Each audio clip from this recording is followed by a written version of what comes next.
Hello, and welcome to Kami Part 1, the first in a series of videos intended to help you learn to use Kami in your classroom.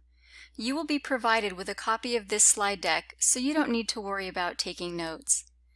In this video, we will cover selecting, creating, and customizing your document, and take a brief tour of the tools on the Kami platform. A little fun fact before we begin. Kami is the Japanese word for paper, which is how this program gets its name. We're essentially making digital paper. One of the first questions you're probably asking yourself is, where can I get my documents? What can I use in Kami? Kami is extremely versatile and can handle Word documents and images as well, but today we will mostly be talking about PDFs. In a pinch, you can create a PDF on your phone. This slide contains instructions for how to do it on an iPhone.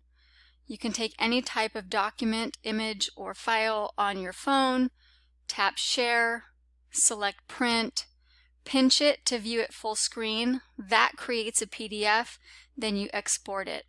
There's a link on this slide to the article from Macworld that has more detailed instructions on how to do that, but you can do that as well. If you're an Android user, it's very similar. Open the file inside whatever app you're using, select Print, choose to save it as a PDF. You can also download an app called Microsoft Office Lens. There's a link to that article as well here, so you've got options to use your phone if you need to. Very commonly, you're going to use PDFs that you already have in Google Drive. You can use a whole PDF document that you already have, just in its entirety, drop it into Kami. If you want only a part of a PDF, you can open that PDF, select Print, select PDF as your printer, and then select only the pages that you want to include. Or you can convert a Word document that you already have to a PDF by doing the same thing, selecting Print, and choosing PDF as your printer, and then select whatever pages you want to include if you don't want the whole thing. You can also make PDFs from the internet. There are lots of Chrome extensions that can help you grab information off of web pages and clean them up for classroom use. You definitely want to remove all the ads and all that extraneous junk. My personal favorite is Mercury Reader. It's an extension that you can get on the Chrome Web Store. Let me show you how it works. A website that I like to use in my classroom is the New York Times Room for Debate. Lots of great timely articles for students to use. So when I come to this website, I might choose something like this article, Corporate Responsibility for Distracted Driving. When I open that article, of course, it's going to come with all these links and ads and lots of extraneous stuff that I don't want. I just need a nice clean document for students to use in the classroom. When I click that Mercury Reader extension, it immediately converts that article into a clean PDF with just the article and any associated photographs. All the ads and junk are gone. If you click that cog wheel there, you can change the size of the text. You can change the type, and you can even use dark mode if you have any light-sensitive kids. Right-click on that, click Print, and you can save that as a PDF or directly to your Google Drive as a PDF. So that's a really handy way to grab an article from the internet. Very commonly, we may need to create PDFs from paper documents that we have. Sometimes we have worksheets or materials that came with our publisher materials, and we want to create them as PDFs so that our students can work with them digitally. Again, in a pinch, you can do that with your phone by taking a photo of a paper document. You want to make sure that you're close enough so that you get a good crisp image with that photo. A better option is number 2 here. If you have access to a networked copy machine like the ones at school, you can just run your existing worksheets and documents through the copy machine and select that option that emails a PDF of the document to you. That way you'll have a nice crisp PDF to use with Kami.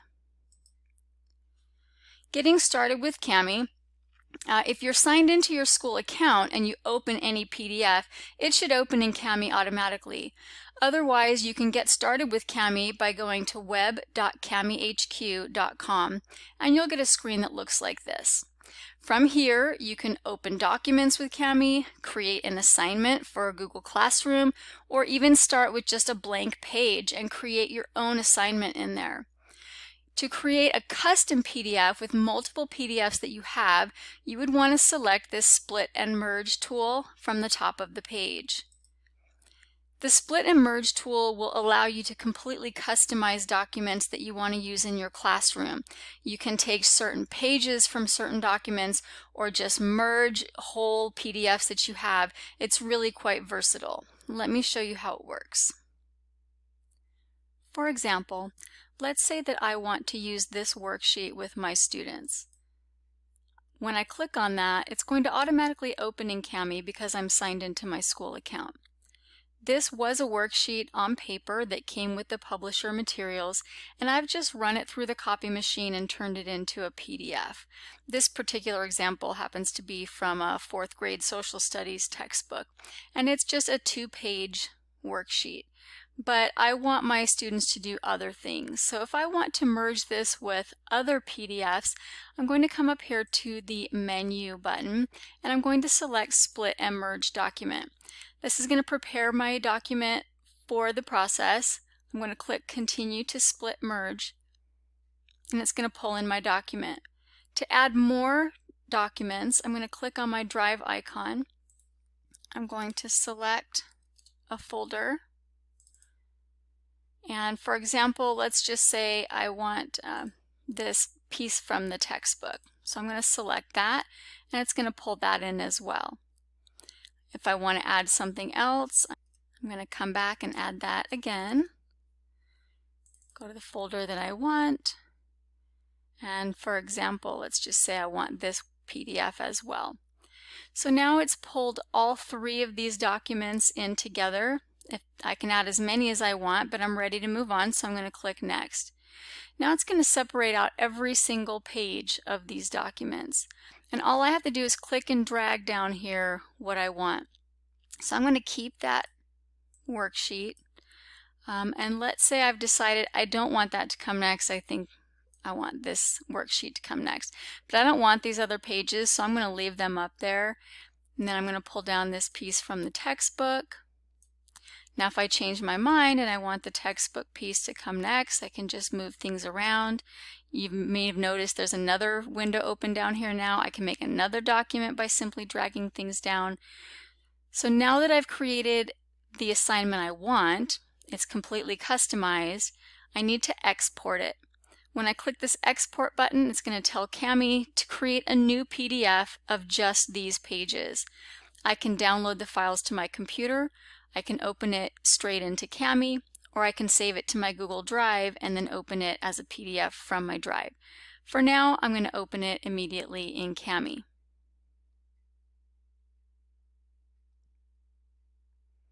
Alright, it's all done. I'm going to click Open in Kami.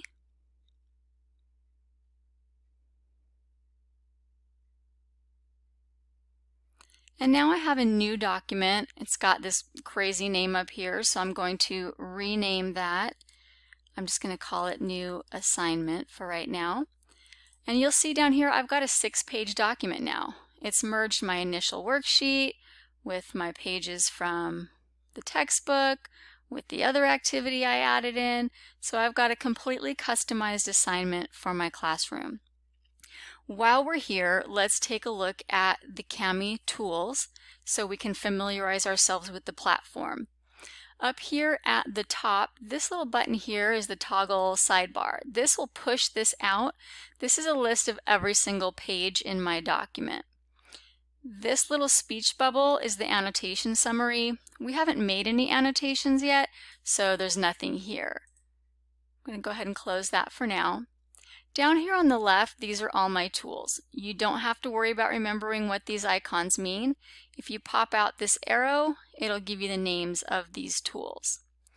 While we're down here, a little note, if you are using any kind of touchscreen device with your students like iPads, sometimes left-handed people have trouble having the toolbar on the left because they accidentally touch the tools and they switch the tools accidentally.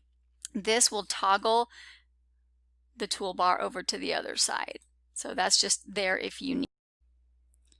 Across the top of the toolbar, you have the zoom in and zoom out if you need to make things bigger or smaller for the students.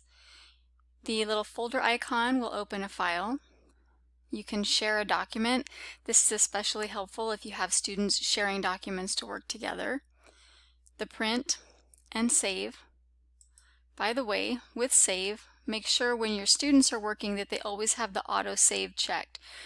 Kami will save periodically for them, so make sure that they always have that checked. If you need to download anything, this is the download icon.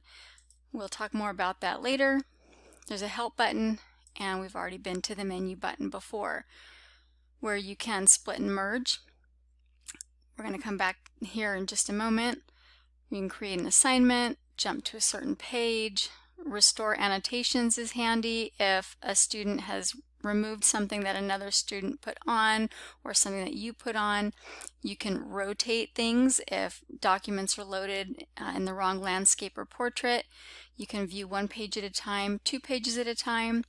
You can use presentation mode to view this like a slideshow, and you can hide all the comments. Right now we're going to run OCR. OCR stands for Optical Character Recognition. Because it's a PDF, we need to make sure that Kami can recognize text so that it can be selected, highlighted, copied, all of those good things. So once it's run the OCR, we can treat it really more like a Word document. All right, once OCR is complete, it will let you know. So now let's take a look at all of our tools over here on the left. The very top tool is the Select tool. Again, if you have trouble selecting text on a document, you might want to run that OCR because it might have trouble recognizing where the text is. So I can select and copy text and paste it into other places with that tool. The dictionary tool is especially handy for students who might not know a word, or especially our English learners. Maybe they don't know the word almanac. When they double click on almanac, it defines the word for them. Unfortunately, they don't have the ability to define it in Spanish right now, but that feature is actually planned for a coming iteration of the program. So that's a useful tool. The next tool down is the text-to-speech tool. This is particularly handy for students who may struggle with reading or with your special education students. When I have this tool activated, if I double-click this word almanac, even though you can't hear it, it will pronounce the word almanac for me. I can also ask this tool to read the entire page to me as a student. These tools up here select previous sentence, next sentence. It can loop a sentence if I want to hear it again and again. I can tell it to read the entire page from top to bottom, when to stop. I can even change the voice, and I can change the speed at which it reads to me. I can slow it down, I can speed it up. So this is a particularly important and powerful tool for adaptive reading. The next tool down is the Markup tool. So it has a text highlighter. I can choose the color that I want to use for my highlighter. If the color that my teacher wants me to use isn't here, I can select other colors and add that to my palette. I can select any colors I want and add them in. So I can maybe select, I'm going to use this green, and I highlight text and it highlights in green. I have a box highlighter, which can highlight entire pieces of text. I can strike through a piece of text, and I can underline text. So again, this is why it's really important to make sure you run OCR so that the program can recognize where text exists. I'm going to go ahead and take all of those out. The next tool down is the comment tool. On top we have the text comment feature. This works just like the comment tool on Google Docs, where if I highlight a piece of text, a comment box pops out. Again, I can use that voice typing feature. I don't have to type in my comment. Students can use this tool if they want to communicate with you as well.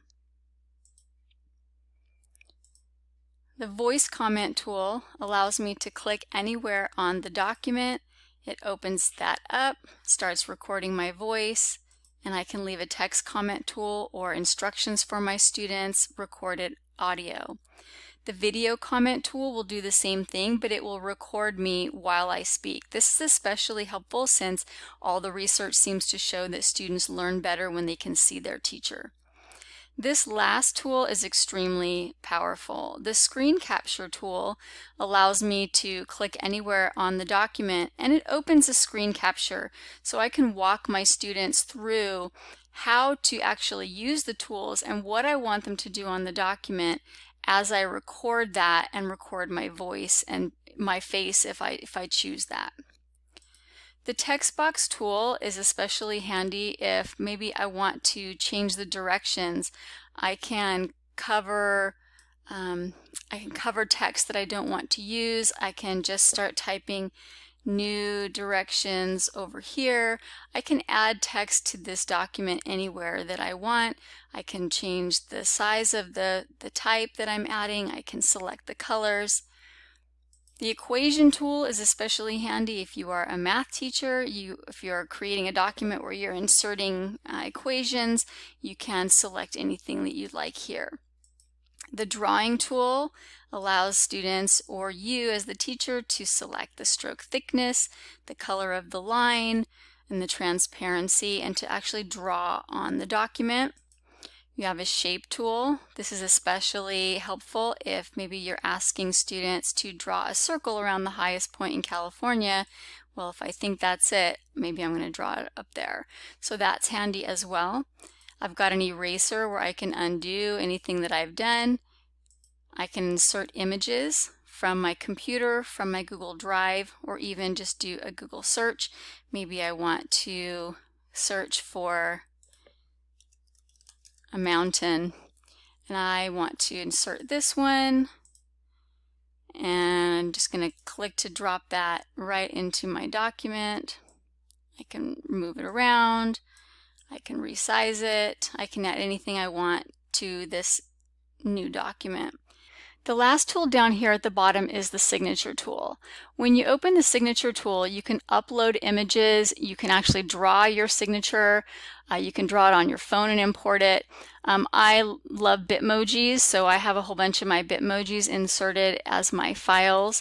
So if I am working with a student's document, I can maybe select, oh, I really like that, thumbs up, that was a really great answer, and drop that in just like a sticker.